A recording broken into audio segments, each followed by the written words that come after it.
ثم يجزاه الجزاء الأوفى وأن إلى ربك المنتهى وأنه هو أضحك وأبكى وأنه هو أمات وأحيا وأنه خلق الزوجين الذكر والأنثى من نطفة إذا تمنى وأن عليه النشأة الأخرى وأنه هو أغنى وأقنى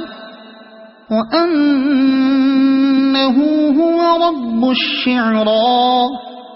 وأنه أهلك عادا الأولى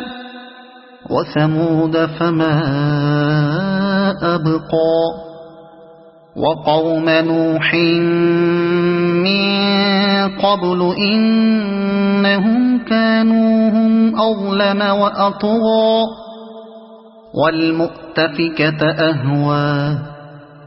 فغشاها ما غشا فبأي آلاء ربك تتمارى هذا نذير من النذر الأولى أزفت الآزفة ليس لها من دون الله كاشفة أفمن هذا الحديث تعجبون وتضحكون ولا تبكون وأنتم سامدون فاسجدوا لله واعبدوا